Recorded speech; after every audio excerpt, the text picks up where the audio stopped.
Ny mofinaina isan'andro atolotry ny mpitandrina rakotina valina maoly.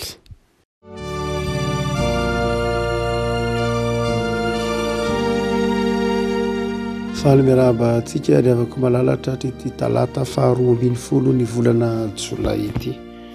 Ny mofinaina voalahatra ho antsika anio ry avako malala dia ny bokin'ny Josoa. Josoa toko faharoa andininy voalohany ka hatramin'ny andininy faharoa ambin'ny folo. Josoa toko faharoa andininy voalohany ka hatramin'ny andininy fahaenina ambin'ny folo azafady. Fakitsika amin'ny anaran'i Jesosy izany mofinaina izany ry havana. Ary Josoa zanaky Nona dia naniraka mpisafo roa lahy mangingina avy tany Sitima ka niteny taminy hoe mandehana izaho ny tany indrindra fa Jeriko. Dia niainka izy roa lahy ary niditra tao an-tranon'ny vehivavy janga anankiray atao hoe Rahaba ka nandry tao. Ary nisy nilaza tamin'ny mpanjakan'i Jeriko hoe indreo misy olona avy any amin'ny zanak'Israely tonga aty izao alina izao hisafo ny tany. Dia naniraka tao amin'ny Rahaba ny mpanjakan'i Jeriko ka nanao hoe avoay ireo lehilahy tonga ato an-tranonao ireo fa hisafo ny tany ny aviany. Dia nalaindra vehivavy izy roa lahy ka nafeniny aroa izy. Tonga taty amiko tokoa ireny lehilahy ireny nefa tsy fantatro izay ny aviany. Ary rehefa maizina ny andro ka hoidina ny vavahady dia lasa nivoaka izy ka tsy fantatro indray izay nalehany. Enjeo faingana izy fa ho tratranareo. Kanjo efa nampiakarin-dra vehivavy any an-tampotrano izy ka nafeniny ao amin'ny tahon-drongony izay efa nalahany tao amin'ny tampotrano. Ary ireo olona dia nanenjika azy tany amin'ny lalana makany Jordana hatrany amin'ny fitana. Ary rehefa lasa nivoaka izay nanenjika azy dia nohidina ny vavahady. Raha mbola tsy natory izy roa lahy dia niakatra nakao aminy tao an-tampotrano ra vehivavy ka nanao taminy hoe fantatro fa efa nomeny Jehovah nareo ny tany ary efa latsaka aminay ny fahatahorana anareo sady efa ketraka ny mponina rehetra amin'ny tany noho nitahotra anareo. Fa efa renay ny nanamaina ny Jehovah ny ranomasina mena teo anoloanareo tamin'ny nivoahanareo avy tany Egipta izay nataonareo tamin'ny mpanjaka roa tamin'ny Amorita izay tany amin'ny tanin'ny Jordana, tany andafin'ny Jordana dia sioana sioga izay novononareo. Koa noho efa renay izany dia ketraka ny vonay ka very-hevitra avokoa izahay noho ny aminareo. Fa Jehovah Andriamanitrareo, izy no Andriamanitra any amin'ny lanitra ambony izay ety amin'ny tany ambany. Koa ankehitriny masina ianareo mba hianianao amin'ny Jehovah fa araka ny namindrako fo taminareo no mba hamindranareo fo amin'ny ankohonany raiky kosa ka omeo famantarana mahatoky fa ho velominareo ny raiky sy ny reniko sy ny nadahiko sy ny rahavaviko ary izay rehetra mety ho azy dia hamonjy ny anay tsy ho faty anareo. Dia hoy izy roa lahy taminy, ny anay no ho faty isolo anareo raha tsy ho lazainareo izay raharahana izao. Ary raha omeny Jehovah anay ny tany dia mindra fosy ianao izay marina aminao izay. Dia nampidina azy tamin'ny mahazaka avy teo amin'ny varavarankely izy fa teo amin'ny manda ny tanàna ny tranony ary teo amin'ny manda no ny toerany. Dia hoy izy taminy, mandehanany amin'ny tendrombohitra fandrao hifanena aminareo ny mpanenjika ka miherea ny anteloana mandram-piveriny ary rehefa afaka izany dia vao mandehana any amin'izay alehanareo. Ray masino manao masinanay amin'ny fahamarinana, ny teninao no fahamarinana. Amen. Ry havana, isan'ny tantara fantatry ny mpino ity tantarany momba ny Rahaba vehivavy janga ity. Ary sarotrarotra raisina ihany raha toa ka jerena amin'ny lafiny moraly na amin'ny lafiny etika kristiana satria vehivavy janga mandainga nefa dia amarininy soatra masina ary tafiditra mihitsy azy ao anatin'ny rahazam-ben'i Jesosy Kristy Tompo. Raha mitanisa ny tetiaran'i Jesosy matio dia voatanisa ao ny anaran'ny Rahaba. Voatanisa ao ny anaran'ny Rahaba vehivavy janga lioka moa tsy roa ihany ny tetiarany soatra masina tantarany tetiarany Jesosy ny filazantsara de ny filazantsara araka ny Matio sy ny filazantsara araka ny lioka fa lioka dia ananginana teraka teo anoloana ny tantaran-Rahaba fa i Matio kosa de ny tantara nandray an-Rahaba ary ny tantara fa Rahaba de isan'ny tafiditra tao anatin'ny tetiarany Jesosy ny ekeny Matio izay tantara izay tsy ny fafany Matio mihitsy tahaka ny tantarany Ori tantarany Batseba de Matio koa ny tantara manao hoe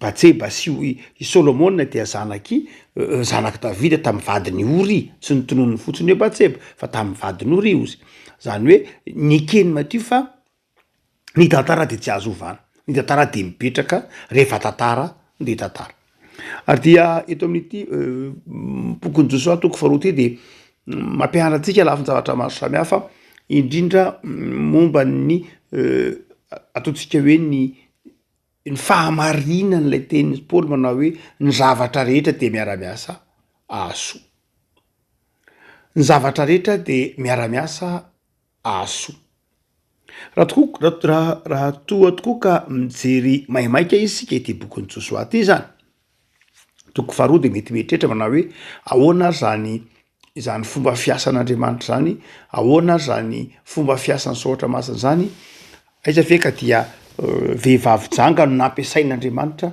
mba hamonjy ny zanak'Israely ary am'izay vehivavy janga mbola nandainga ihany koa ny teny manao hoe tsy ato izy ro lahy nefa ao zao ihany fa nga de tsisy fomba hafa mihitsy nampiasain'Andriamanitra dia fomba olona tsy madio maloto fitondratena mpandainga mpijangajanga no ampiasain'Andriamanitra mba hamonjy ny zanak'Israely afaka malala zavatra roa no hoentina mampaherenao voalohany indrindra de izao io Andriamanitra zay tompontsika io dia Andriamanitra tompony hery sy ny fahefana isika no ndraindray no manery ny fomba amonjen'Andriamanitra atsika ndraindray tenenitsika manao hoe za Andriamanitra vonjeo amin'ity lalana ity de le lalana tian'Andriamanitra amonjenatsika efa soritatsika meloha hoe zao Andriamanitra no fantatry fa mahavonjy ahy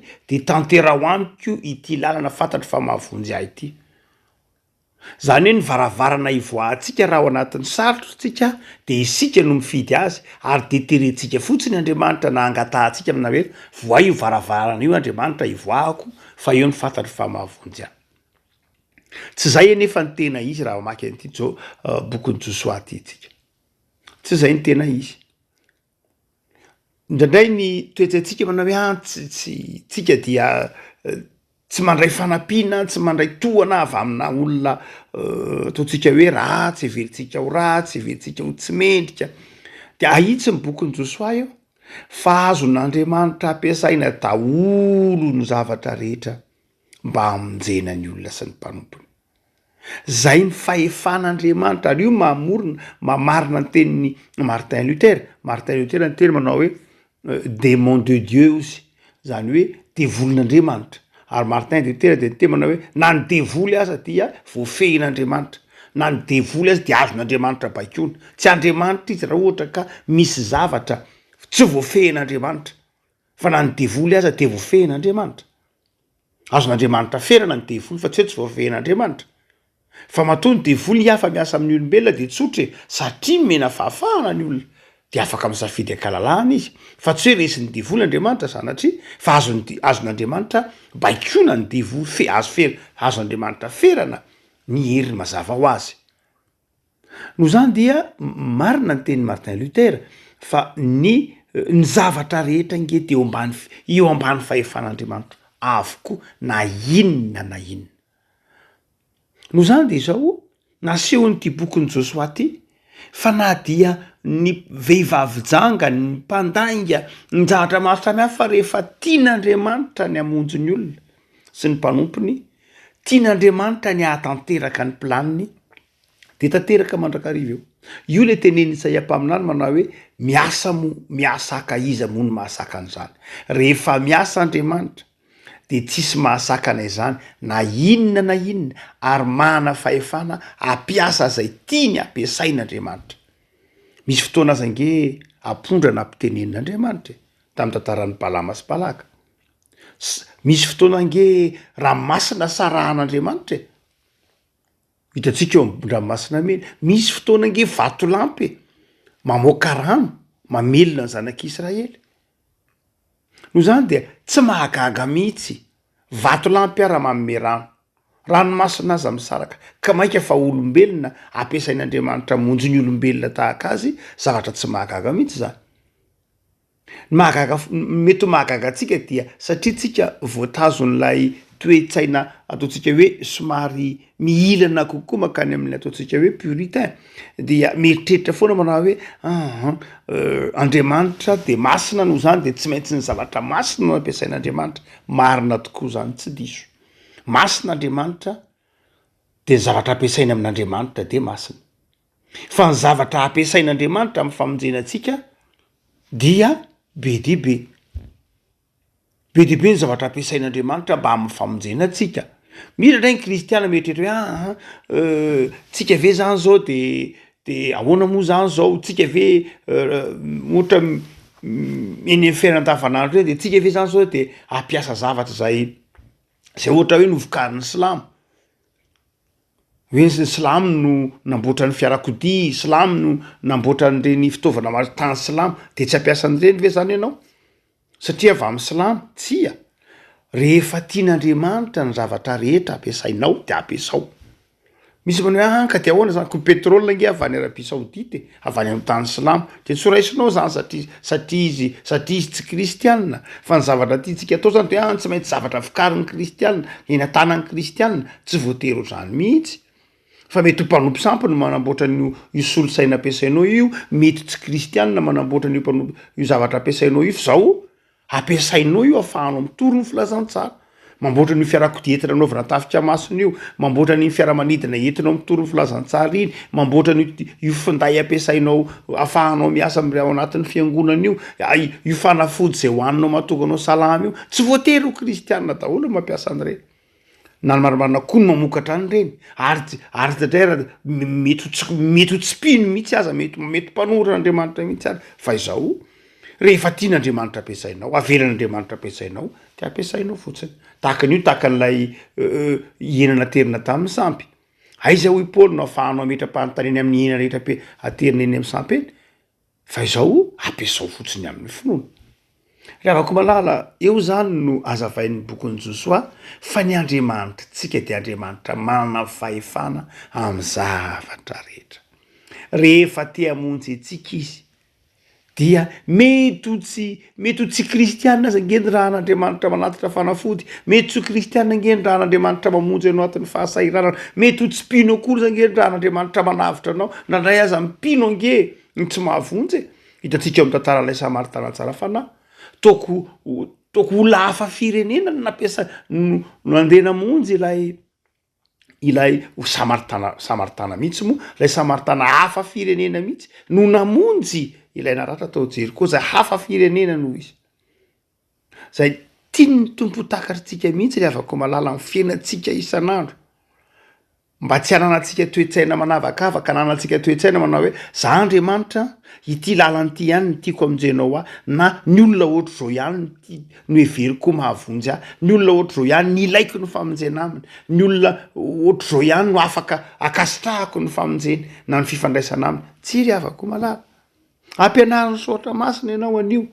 Fa izao Andriamanitra rehefa mamonjy anao de afaka mampiasa ny zavatra rehetra ho famonjenanao izy. Na malagasy io na tsy teratany fa na teratany vahiny io, rehefa te hamonjy antsika izy de mamonjy antsika. Ary firy akory ao anatin'ny tantaran'ny fivavahana, ao anatin'ny tantaran'ny mpino, zany novonjen'ny olona hafa firenena, novonjen'ny mpanompo sampy, misy ara-pitoro ny filazantsara novonjen'ny dahalo, misy ara-pitoro ny filazantsara any amin'ny faritra atsimo any de zao ny dahalo manatitra azy eo am-baravarana. Ao anao aterina fa sao de misy metraketraka eny an-dalana eny ianao, reny evanjelista miasa amin'ny faritra atsimo nosiny, de be mahita am'zany na andrefana, de mahita an'zany, miaina an'zany san'andro tsy pino de ampiasain'Andriamanitra miaro azy. rehavako malala ndray mantsy isika mpino tery mihidy ka everitsika fa izao ny tanan'Andriamanitra fohy ka tsy afaka ampiasa afa-tsy ny marina sy ny mahitsy ihany. Ary le marina sy ny mahitsy ary le marina sy ny mahitsy mbola eritreretintsika fa tsy le marina sy mahitsy eritreretin'Andriamanitra.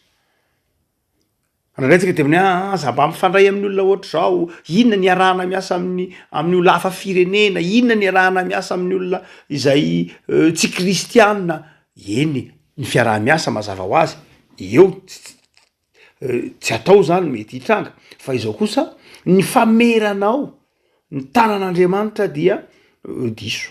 Hoe Andriamanitra de voafetra ho amin'ny sokajin'olona ohatra zao ihany no afaka monjy ianao, dia ary ansokajin'olona ohatra zao ihany no afahanao miara-miasa. De izao dia am'izay fotoan'izay de everinao fohy ny tanan'Andriamanitra.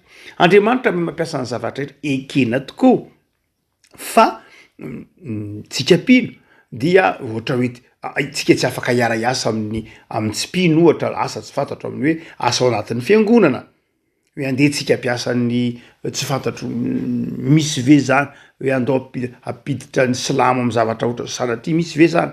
Fa ny tian'ny tompo takaritsika fotsiny de izao hoe rehefa hiasa Andriamanitra de tsy voasakana izy, ary ampiasainy avokoa ny zavatra rehetra, ny olona rehetra rehefa te hamonjy sy hatateraka ny planiny Andriamanitra. Fa ny faharoa le avako malala tokony ho takatrao ny Andriamanitra tsika, de Andriamanitra tsy voafetra manana ny hery sy ny fahefana rehetra. Fa ny faharoa le avako malala de izao momba ny rahabajanga. Rahabajanga dia Paoly ny epistily any Hebreo manazava azy hoe rahabajanga ke tsy hoe olo-tsotra fotsiny koa fa rahabajanga de olo ny finoana, na de mpijangajanga azy izy de nino izy fa planin'Andriamanitra ny zavatra rehetra. Zany hoe tonga tao aminy zany reto mpizahatany hery hamantatra de izao tena nino avy hatrany izy fa fahatanterahany planin'Andriamanitra zany. Ary ho teneniny io amin'ny 10:10 fa efa renay ny nanamainan'i Jehovah ny ranomasina mena, koa noho ny efa renay zany de ketraka ny feonay 10:10 fa 2:10 dia fantatray fa atolotr'Andriamanitra ho anareo ny tany.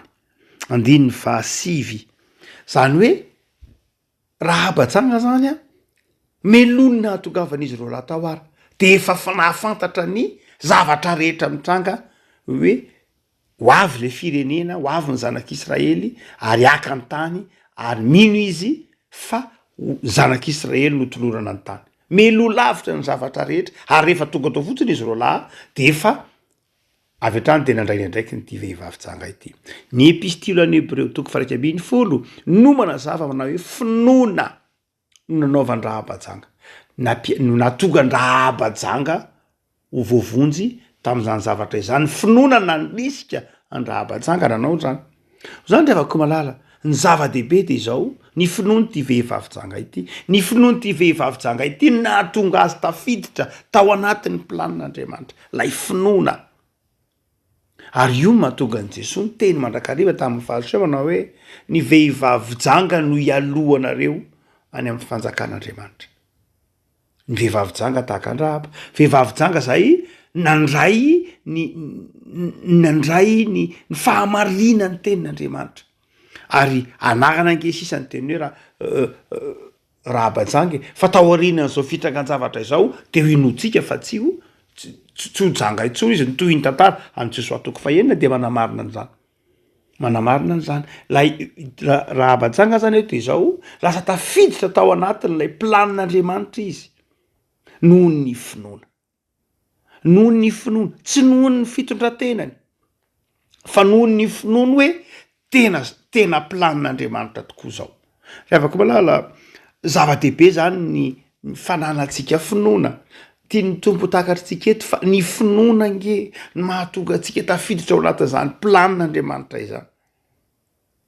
Ary ny finoana ny mahatonga atsika hamarinina eo anatrehan'Andriamanitra. Ny finoana ny mahatonga atsika ho hamarinina amin'ny alalan'ny rano Kristy.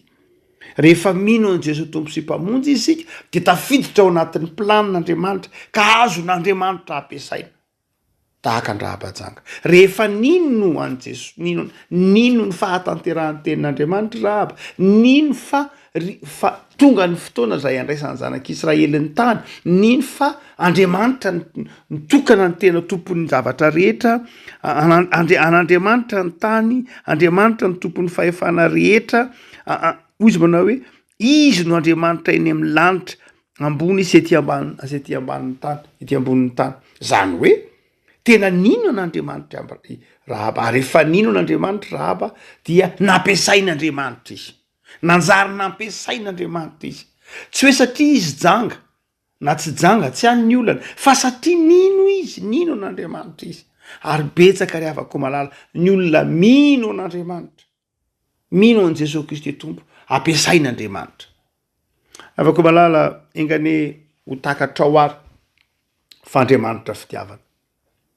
andriamanitra fitiavana tsy manavaka na izy fa zay rehetra mino sy matoky azy de ampiasaina ary tafiditra ao anatin'ny teny fikasana mihitsy ary raha itsika ry havako malala malaky mitsara raha itsika malaky mitsara olona raha itsika malaky mitsara olona raha itsika teo amin'ny toerany Joshua sy Kaleba de ho tsy niditra mihitsy tao an-tranon'ny Rahaba tsy niditra teo aninona ny an-tranon'ndray vehivavy janga eny marina tokoa zany akory tsy milaza hoe andeha hiditra an-tranon'ny vehivavy janga sanatria ny olona fa te hampianatra anao manao hoe ny fitsarana de ny meloa de matetika tsy mahasoa ny fitsarana olona de ny meloa de matetika manimba na ny fiainantsika na ny fiainan'ny hafa na ny planin'andriamanitra ndradray ny fitsarantsika lasa alohan'ny planin'andriamanitra ndradray ny fitsarantsika lasa alohan'ny fandaminan'andriamanitra ndradray ny fandaminantsika ny lasa alohan'ny planin'andriamanitra ndradray ny zavatra andriamanitra terentsika anaraka ny fandaminantsika fa tsy itsika ny manaraka ny planin'andriamanitra no zany revako malala de zao aza de malaky mitsara olona ndradray ny fifampitsarana de miteraka antsana nanaromanakotsy ndrandray fa rehefa tsarainao ny olona rehefa tsarainao de ny meloa ny olona de zao efa manisy antsana sahady mampisaraka aminy sy aminao ianao ary rehefa tsarainao izy de mazava ho azy tsy afaka hiavaka tsy afaka hifandray amin'ny tsony ianao tsy afaka hiavana amin'ny tsony ianao ary am'izay fotoan'zay dia tsy ho azo ampiasaina izy na tsy ho azonao ampiasaina izy tsisy fiara-miasa azo atao amin'ny olona efa notsarainao diso de ny meloa fa izao ireto izy ro lahy reto izao tao an-tranony vehivavy janga izy ary tsy nametraka olona tam'izay fiaina izy fa nametraka ny hoe zay fitondran'andriamanitra atsika rehavako malala sanatria ny vava tsy mitona atsika iraitsykombakomba na hanamarina ny diso loatra ny bokin'ny Joshua ito ary zay mihitsy no ahitsy tsy hoe mitona atsika hanamarina ny diso na iraitsykombakomba amin'ny diso tsy misy an'izany tsy ahitana an'izany mihitsy ito atareo fa te hiteny fotsiny sy ohatra masina manao hoe ny planin'andriamanitra de zao tsy takatra ny raintsika olombelona azon'andriamanitra ampiasaina ny zavatra rehetra ary de zao meteza ho entin'ny tanan'andriamanitra de matoky ny tanan'andriamanitra mitondra anao matoky fa andriamanitra meloanao ary ny zavatra rehetra de amboarin'andriamanitra ahasoanao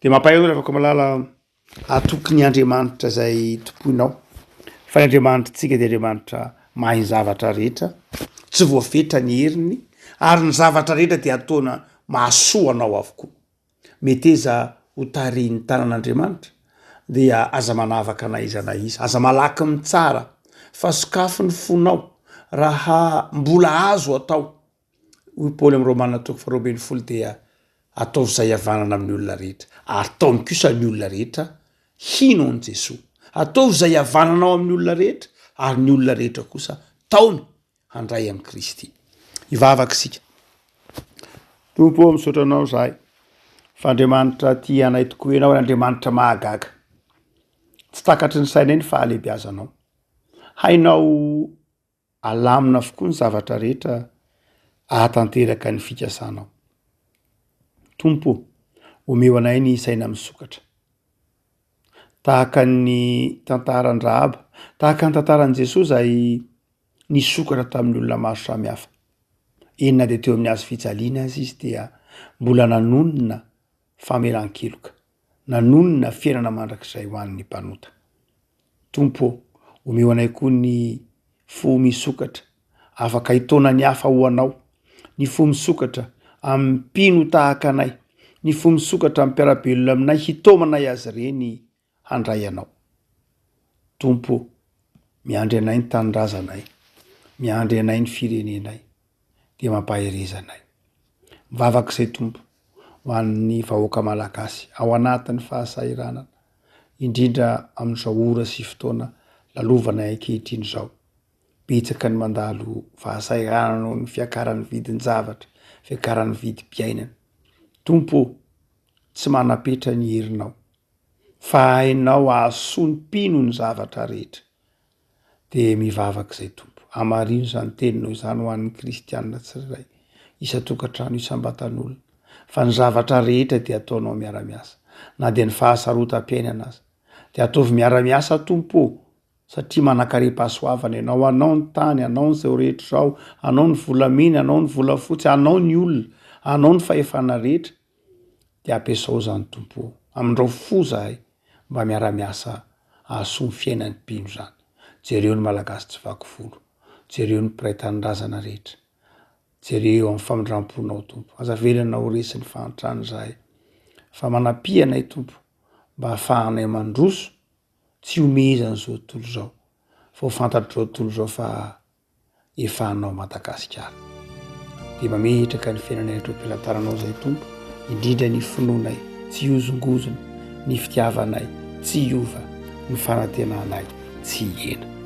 Mitahy anay Jesosy. Amen.